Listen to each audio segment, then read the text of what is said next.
going on, everybody? Welcome back to another episode of the Fans View podcast. Today, we have a returning guest. She is the driver of the number 85 Ford Fusion for City Garage Motorsports. She is driving in the ARCA Menards Series at Talladega coming up here in a couple weeks. And she is our favorite driver. She is Miss Logan Misuraca. Logan, how are you doing tonight? Good. How are you? I am great. Just for all the viewers that don't get to appreciate Logan in her natural habitat, she deserves all your love and support. And I'm going to leave it at that, guys. That said, Logan, let's just start this thing off with a bang. Has anything noteworthy happened since the last time you were on the podcast, maybe in your personal life? A bang? That was punny. I liked the pun. That was good. Yeah, kind of had a little interesting moment. We were talking about this prior, so I got to give you guys the PG version of kind of what ensued. This is my first night back being able to sit in this motorhome. I usually just come to stay here because my parents watch Bristol. For those who don't know, Bristol is my attack dog, and she stays at my parents' farmhouse sometimes. Some person was fleeing from the cops and broke into the motorhome where I was sleeping. It was like 2, 3 a.m. I grabbed the pew-pew and I was in sleeping attire state. And long story short, my dad came out.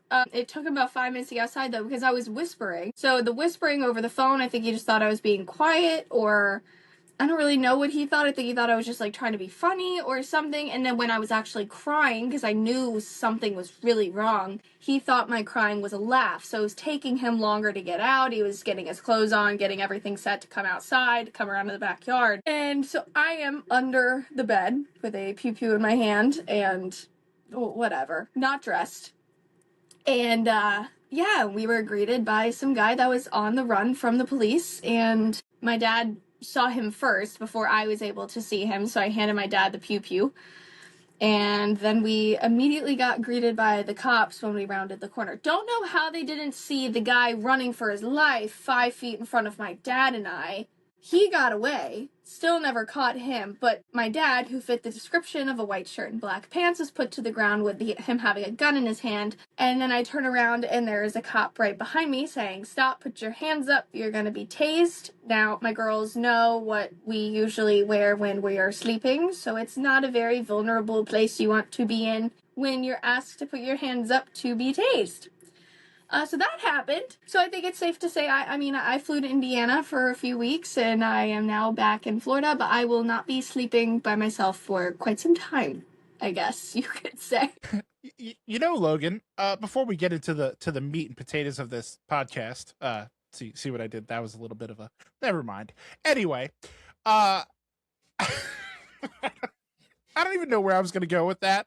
But obviously, we're very glad that you're okay. All jokes aside, it's funny now. It maybe was not so funny, during this whole ordeal. Yeah, and in hindsight, actually, I wonder if I could send you the dispatch call if we wanted to put some of that craziness out. I have yet to listen to it. I am very much the person that doesn't cry. I am very much the one that's something crazy could be going on. I'm going to stay composed and figure everything out. I'm just fight or flight person. I'm very much the fighter. But in this scenario, I had a situation, I think it was about 10 years ago now, where I did have a successful break-in and someone tried to extremely harm me.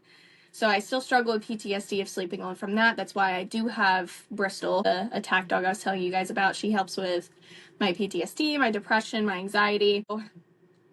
Yeah, I can send you guys that. I haven't been able to listen to it because I know I was a wreck. My mom slept through the majority of it, and the only thing that woke her up was my blood-curdling scream. And I think the hardest thing to get out of my head, in hindsight, we laugh about it and everything since we just go through the story of okay, it kind of was funny the way everything went down, but if any more things would have gone wrong, it could have ended very horribly.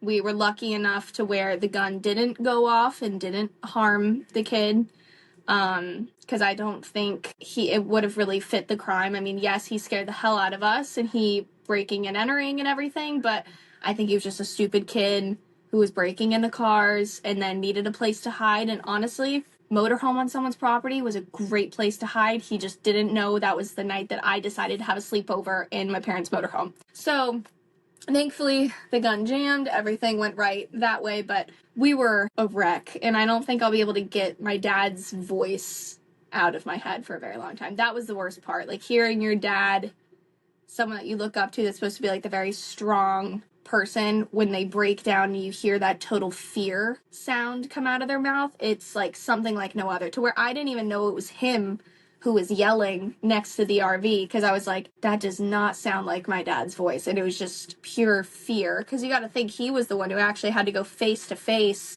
with this total stranger who is now 5 feet from his daughter, who was supposed to be sleeping. So he was freaking out. The fear in his voice got me. So that was a little hard. But yeah, and then the cop call, the dispatch call, I was not a very happy camper for that one. Yeah, we might have to let you guys in on that. That's going to be a Logan decision. And like I said, I know I speak for everybody when obviously we're glad you're okay.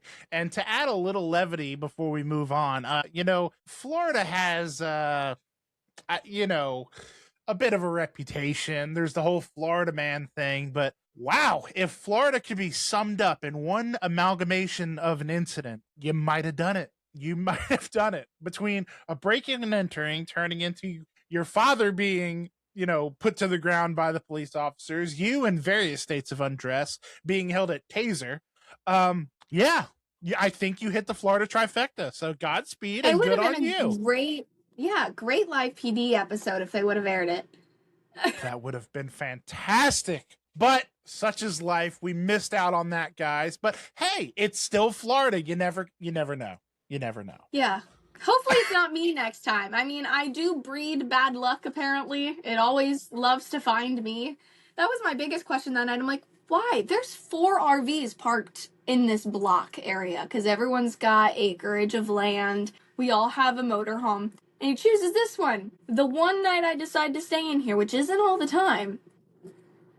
And it's like, my luck. And the one night I don't have my dog staying in here with me. And the one night I'm like, if it's going to happen to anybody, it's going to happen to me. So you're welcome, everybody, that it didn't happen to you. Look at you. You're out here doing God's work. Obviously, I'd love to take this to a more positive topic so early in the interview.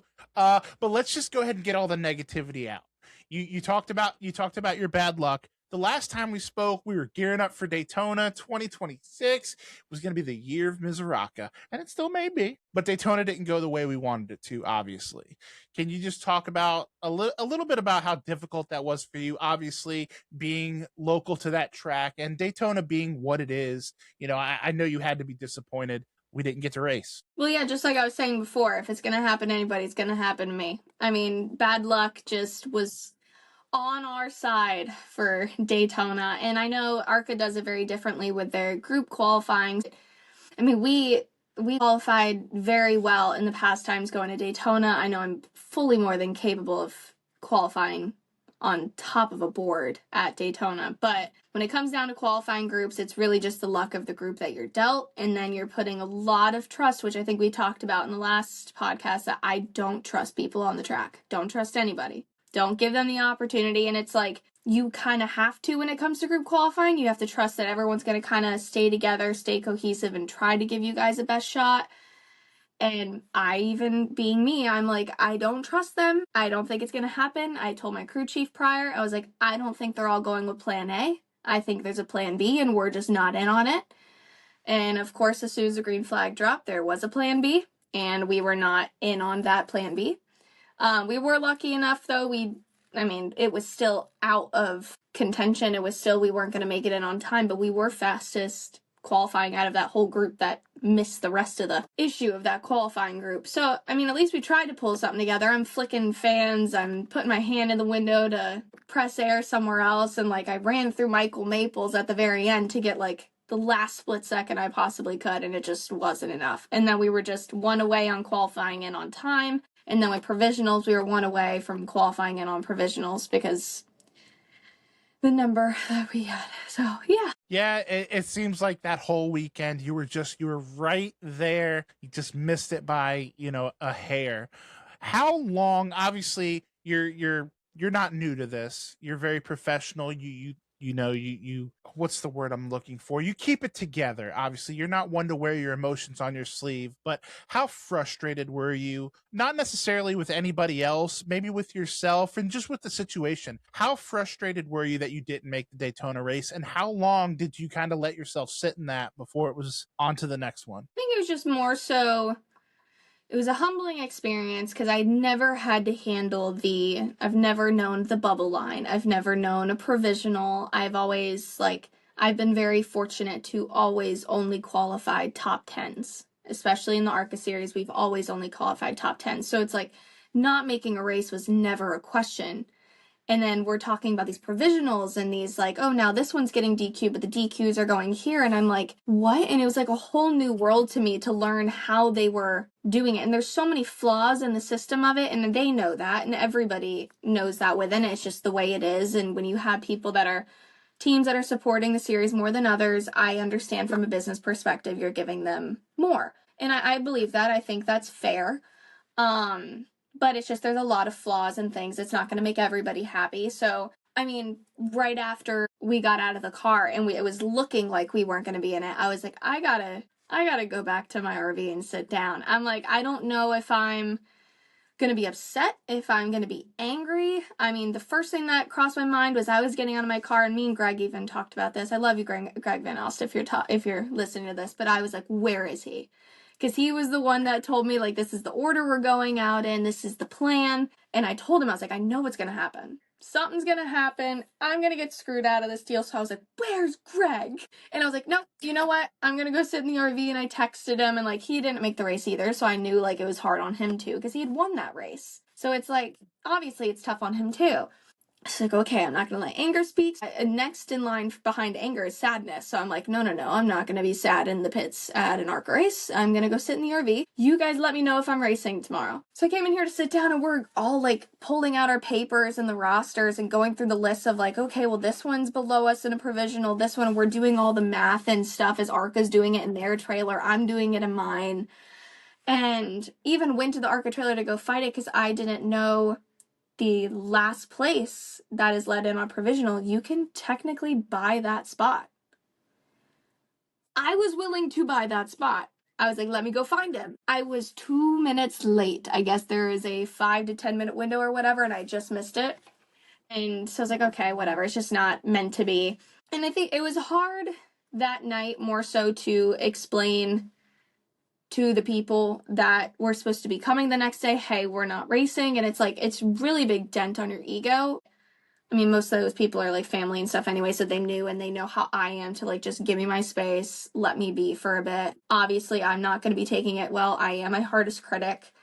So, and then we got up, had to go, we were there for the race the following day. And I think as soon as the green flag dropped, then I was like, all right, whatever. We're just looking at Talladega at this point. It sucked. But I think once the race went green, I was like, all right, well, things, bygones be bygones, let it go. Nothing's going to change now. Sure. I was still like, I guess I was still in denial. Because the night prior to the race, I forgot about that. I was wrecked.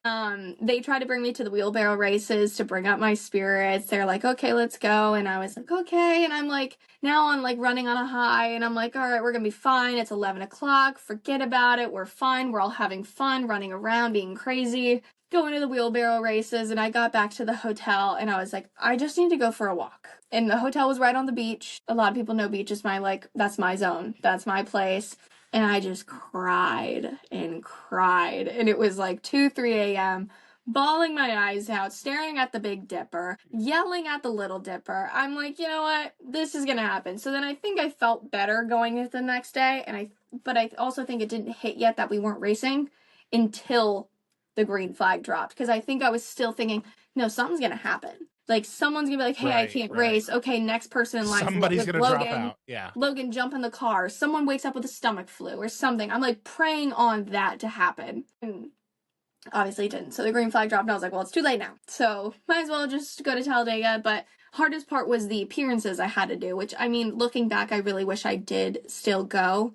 I just didn't know the proper way to speak the narrative of it. And I knew I would have spoke too much on emotions or anger towards other drivers or anything that could have happened that weekend. So I refrained from going to a lot of press. I refrained from going to the Midway, like the NASCAR experience and stuff. I was like, listen, like we just found out we didn't make the race. Like, it's just a little tough for me. Just I'd prefer not to go up there. I wish I did, but I think in that moment I made the right decision because I think I would have spoke too emotionally or gotten too.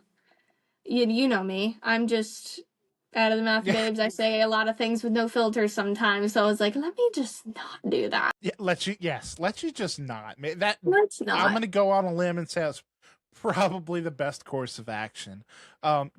Silver lining, obviously you've had a lot more time to focus on Daytona, to talk to the team. Obviously, Daytona was your first trek with City Garage. Have you found it easier now to communicate maybe exactly what you need? Has your comfort level with the team and in the car kind of increased since Daytona? Well, me and my crew chief have an incredible bond. I've known Ryan since we worked together at Rev.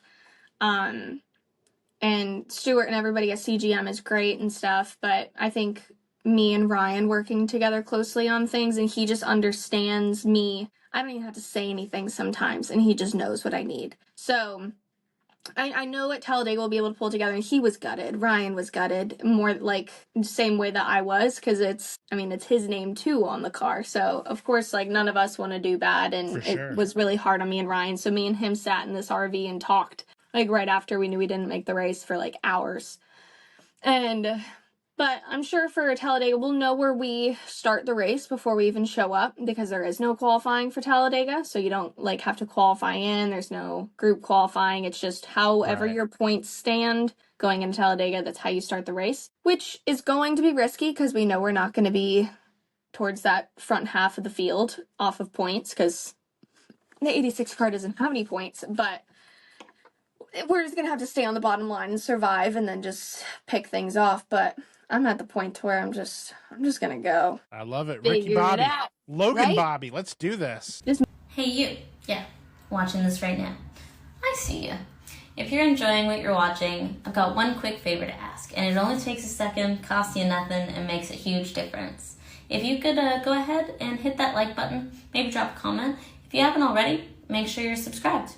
Doesn't seem like much, but for small creators, it's everything. So let's help more people find this channel and keep the content coming. And honestly, I'm pretty sure the podcast will be really grateful. So if you're having fun, you like what you see, make it official, click those buttons, and the Fans View podcast, we'll see you next time.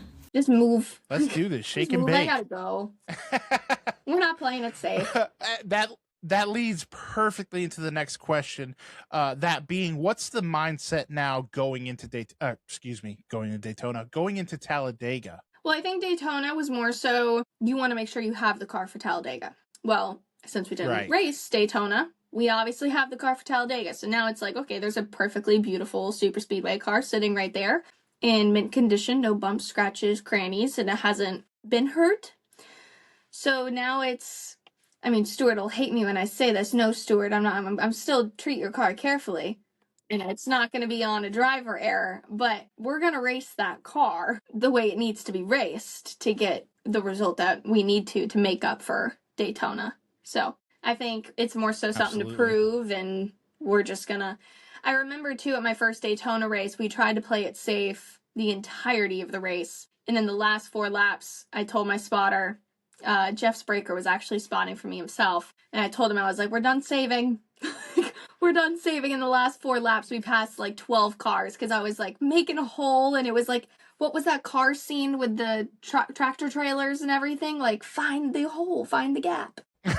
You know what I'm talking about in the new Cars movie? I do. That's what we're gonna do at Talladega, so we'll make it fun. We'll make it interesting. I love it. For sure. Super speedways, although we don't know how much of it you're going to practice, are mostly about patience, and decision making.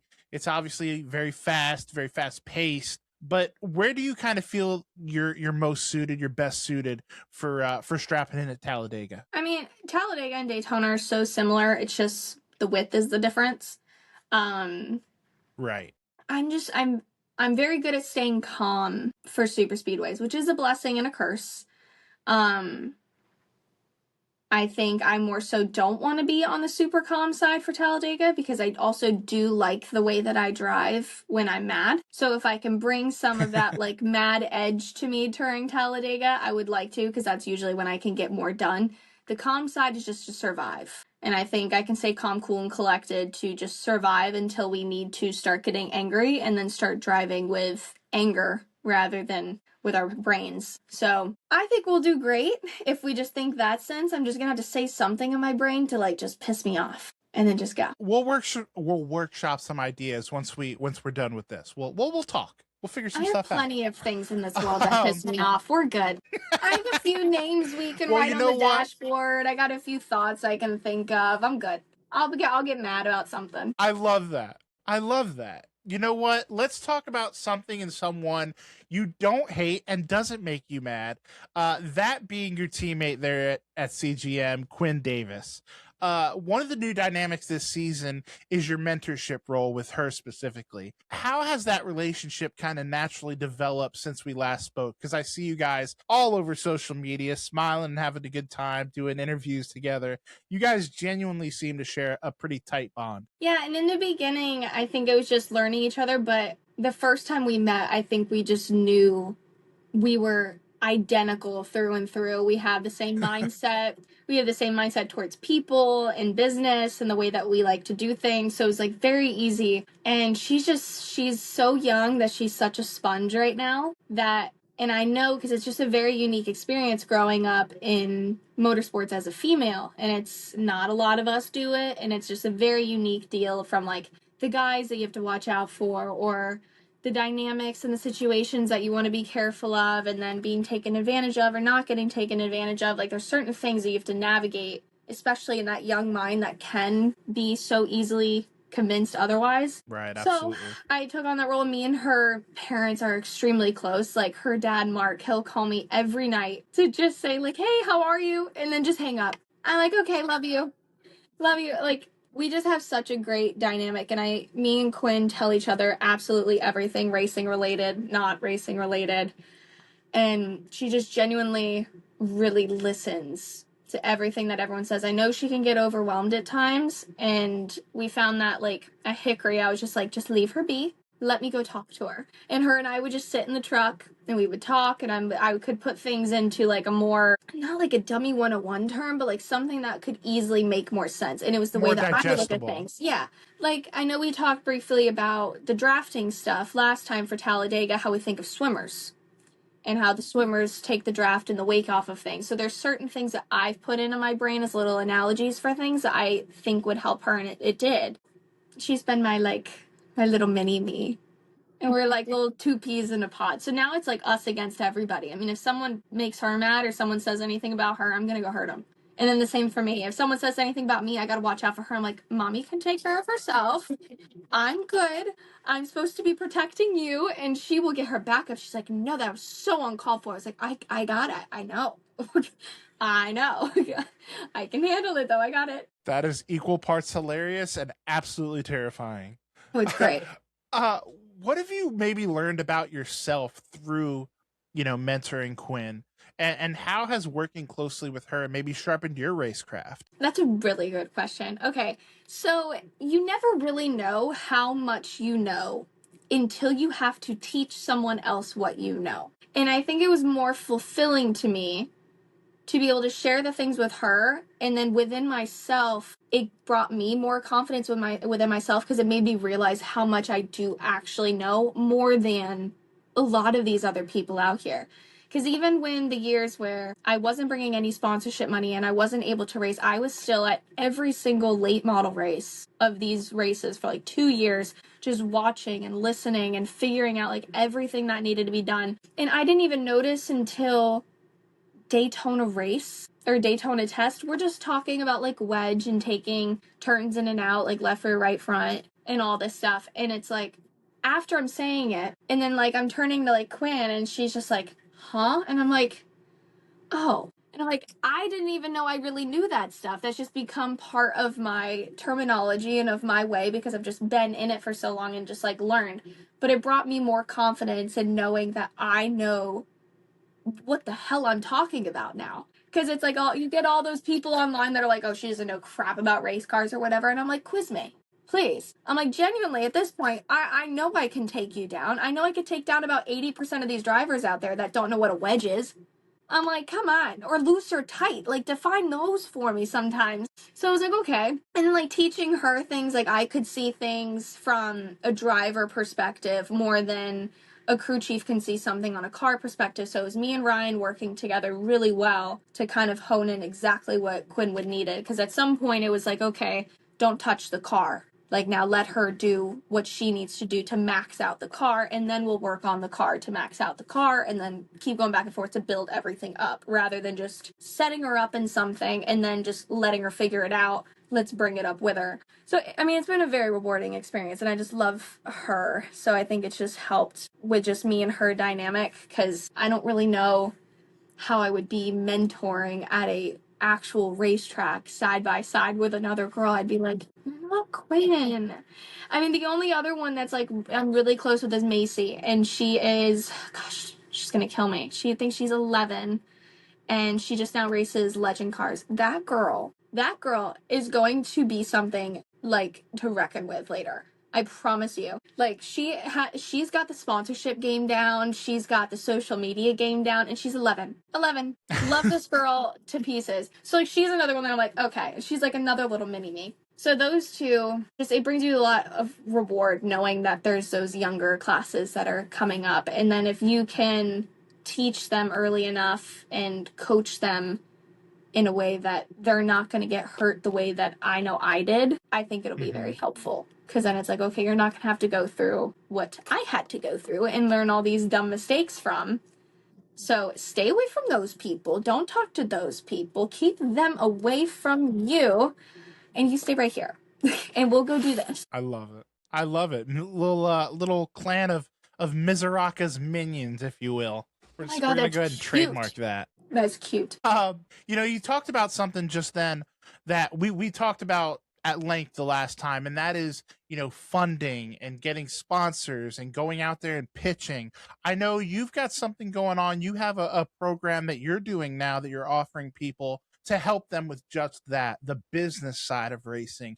Can you talk a little bit about that? Yeah, so I created Drive Dollars, a sponsorship coaching program. So I know a lot of drivers will get the call from like management agencies and management companies saying like, hey, we're going to bring you in sponsors. We're going to bring you in this, that, and the other. 99% of the time, those things don't work. And they want a big contingency. They want retainers. They want all of this stuff to be handed to them, and then it's their choice if they want to work or not. So Drive Dollars gives you the actual curriculum and classes, course by course, of how to building your own brand, social media wise, because sorry guys, this is what it takes now. It starts with social media, it starts with how you can rep a brand, recognizing the things in yourself that would be stronger towards to like a business to business plan or a business to consumer brand, like teaches you B2C, B2B. It's basically like a little business course too inside of a driver sponsorship course. Teaches you how to build your own partnership deck.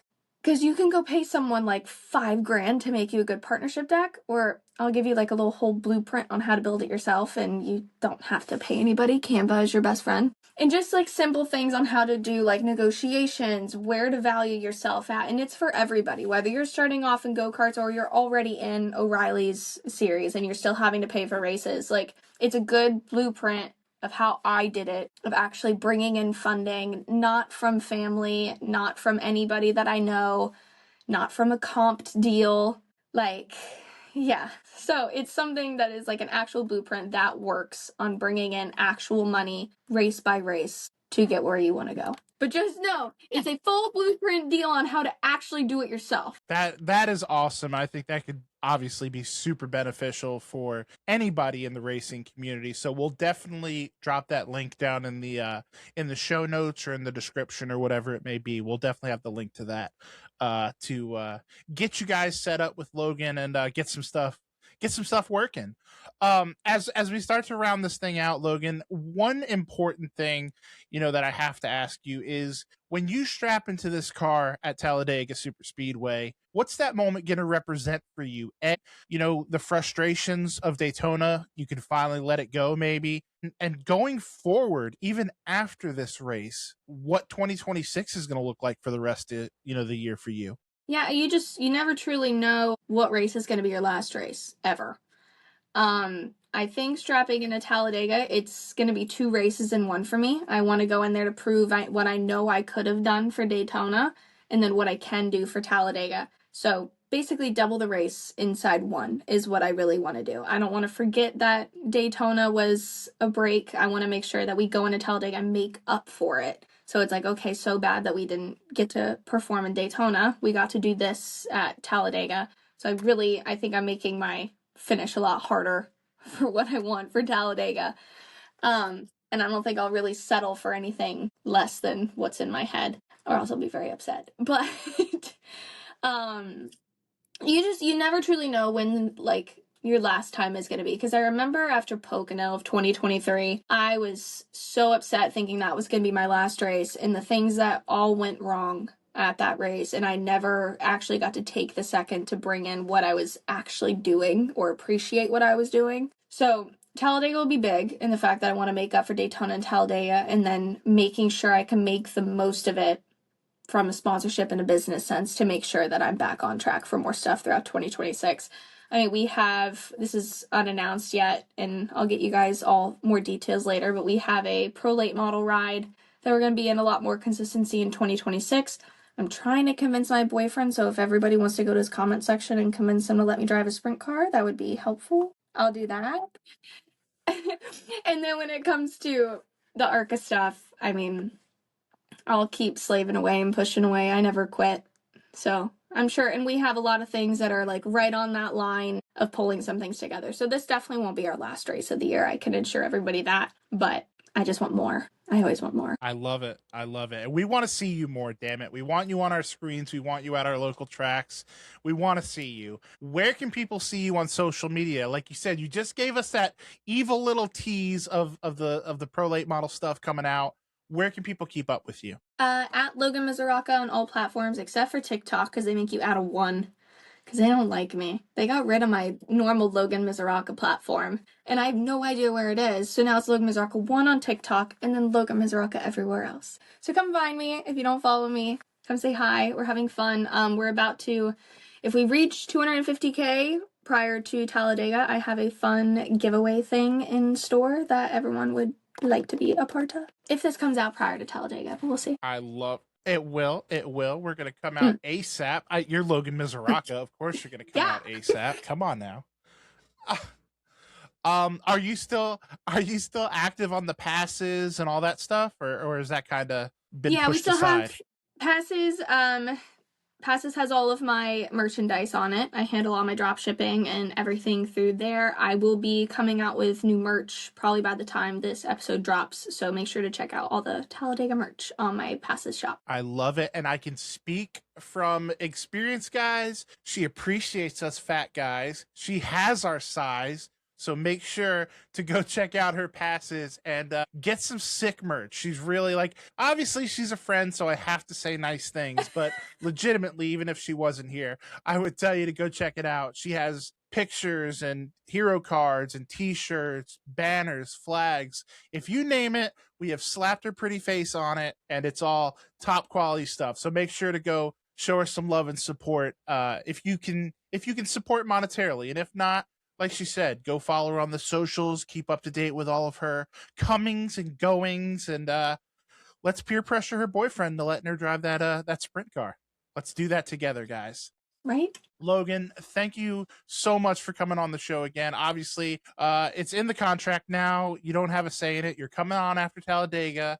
We're going to debrief, and we're going to see what the rest of 2026 has in store for you. Perfect. Can't wait for it. Guys, make sure to go show Logan some love. Like I said, if you can do it monetarily, do that. If you can't, follows are free, subscriptions are free. So make sure to go show our girl some love. And most importantly, guys, at the end of the day, don't forget to call your mom. If you haven't liked or subscribed. You're going to be joking me.